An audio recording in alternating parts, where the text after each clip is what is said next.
আসসালামু আলাইকুম, আশা করি সবাই ভালো আছেন। এটা একটা চাইনিজ ভিডিও করার ড্রোন। এটা বেশ কিছুদিন আগে আমাদের শপে আসছিল রিপেয়ার হওয়ার জন্য। তো এটার মোটরটা খারাপ ছিল, আমাদের সংগ্রহে তখন এই মোটরটা ছিল না। আমরা নতুন আর একটা মোটর সংগ্রহ করছি, করে আজকে এই মোটরটা এটা আমরা লাগাইছি। পুরনো মোটরটাই যে আমার হাতে দেখতেছেন, এটা পুরনো মোটরটা ছিল। লাগানোর পরে আমরা আজকে দেখব যে এটা চেঞ্জ করার পরে আসলে কি ফলাফল হয়। তো সাথেই থাকুন।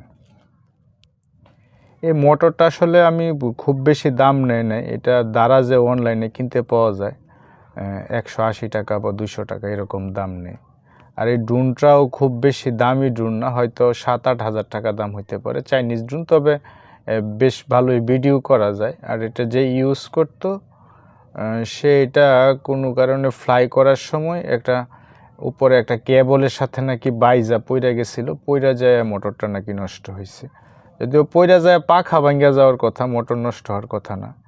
এখানে এটার ভিতরে মোটরটা ঢুকাই দিলে যে পিনিয়ামটা আছে, মোটরের মাথায় আরেকটা পিনিয়াম আছে। তো মোটরটা ঘুরলে উপরের যে সাদা পিনিয়ামটা আছে, এই পিনিয়ামটা ঘুরে এবং এটার উপরেই পাখা দুইটা লাগানো থাকে। এটার উপরে একটা ক্যাপ আছে। আমি এবার এই পিনিয়ামটা বরাবর এখানে ক্যাপটা বসায় দিব। বসায় দিলে এটার এই মোটরের যে অংশটা আছে, এটা ওই উইংটার ভিতরে বা ওই পাখাটার যে এখানে যে ডানাটা আছে, হ্যাঁ, এটার ভিতরে বসায় দেওয়ার পরে এটার উপর থেকে পাখা লাগানোর সিস্টেম আছে। আমরা মোটরটা লাগানোর পরে ওইখানে সোল্ডারিং করে এটা একটু সার্জিক্যাল টেপ দিয়ে আটকায়ও দিছি, যেন কোনো কারণে এটা শর্ট সার্কিট বা দুইটা কেবল একসাথে না হয়ে যায়। তো আমরা এটা বসায় নিলাম। এটাতে সামনে এবং পিছনে এটার কেবলটা একটু বের হয়ে আছে, এটা একটু ভিতরের দিকে ঠিকঠাক বসায় দিতে হবে, নইলে হয়তো যে ওই লকটার এখানে কেবলটা চাপ লাগতে পারে। ব্যাস হয়ে গেছে। এবার আমরা স্ক্রুগুলো আটকায় দিব।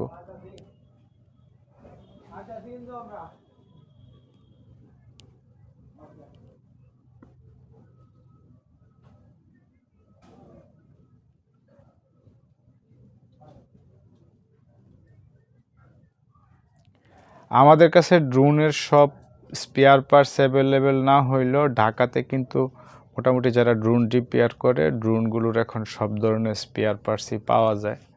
আর আমাদের কাছে যদি আপনারা ড্রোন রিপেয়ার করাইতে চান বা পাঠাইতে চান বা রিপেয়ার করাইতে নিয়ে আসতে পারেন, ভিডিও ডেসক্রিপশনে নাম্বার দেওয়া থাকবে, আপনারা চাইলে ওই নাম্বারে ফোন করে যোগাযোগ করতে পারেন। এই যেটা পাখাটা আছে, এটার একটা লক আছে, ওইটা ওই মোটরের উপরে পিনিয়ামের উপরের যে গার্ডটা আছে এখানে বসায় উপরে একটা স্ক্রু আছে, স্ক্রুটা আটকায় দিলেই হবে।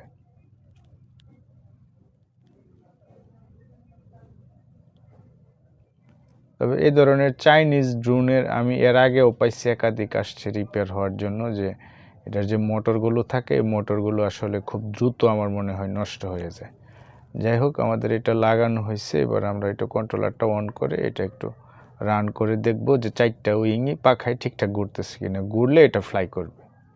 আর আমাদের যে সমস্যা ছিল এটার সমাধান হয়ে গেছে।